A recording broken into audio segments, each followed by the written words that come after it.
Bonjour, je suis Hakim Na'alam et je vous propose ma chronique du jeudi 8 février 2024. Elle s'intitule « Mais il est mouton, Brigitte !» D'accord, Yassidi Ma'lish. Des civils qui se font tirer comme des lapins en pleine rue, comme cette maman qui traverse un décor lunaire dans Raza dévasté, tenant par la main son enfant, lui-même agitant ostensiblement un drapeau blanc, et que l'on voit sur la vidéo s'écrouler brutalement, touché par un tir israélien, c'est pas grave. Après tout, il ne s'agit que d'un être humain. Qui plus est une femme.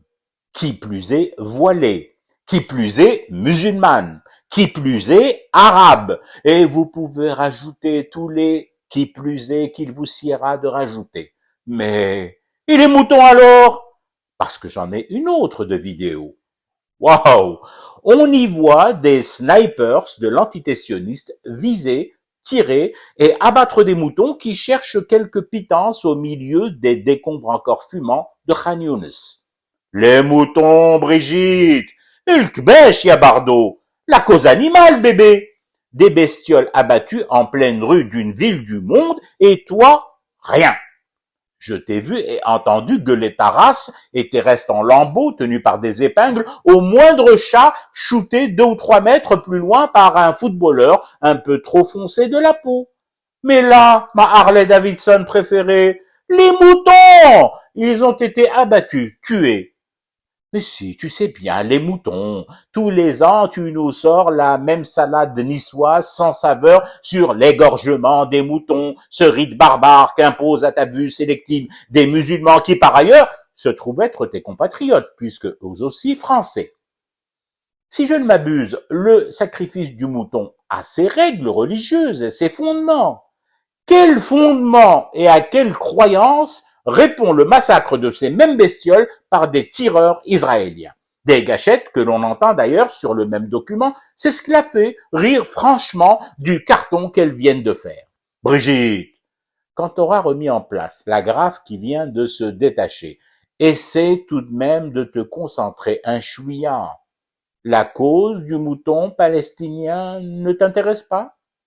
Pourtant, tant qu'il ne s'agissait que de victimes humaines, des civils, des passants qui passent et trépassent, ou qui se font ensevelir vivants dans des fosses communes, on ne t'a pas trop dérangé dans ta retraite tropézienne. Mais là, des bêtes à 4 pattes, ça doit te parler, ça, à 4 pattes, non? Bébé, fais un effort et ne t'inquiète surtout pas du morceau de paupière qui vient de se décoller. Ils vont recoudre tout ça au prochain ravalement. Je t'implore de rester focus sur le mouton. Non, pas sur la peau, coquine, sur la cause. Pourquoi les moutons palestiniens t'indiffèrent à ce point?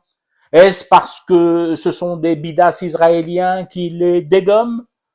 À tes yeux, doucement, doucement sur les paupières, sinon ça va craquer là aussi. Donc, à tes yeux, les Israéliens ont ce droit de faire du mal aux animaux, de fouler aux pieds cette cause qui t'anime et t'habite. En un mot, t'habite, s'il te plaît, Brigitte. Et les autres, les arabo-musulmans, non. Pas tout choc-bêche, les basanés, même pas un ch'ti appel au cessez-le-feu en faveur des moutons de Khan Younis.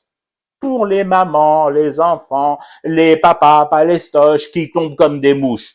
Je ne dis pas, et je ne te mets pas la pression, mais au moins pour les moutons, et au passage maintenant pour les mouches.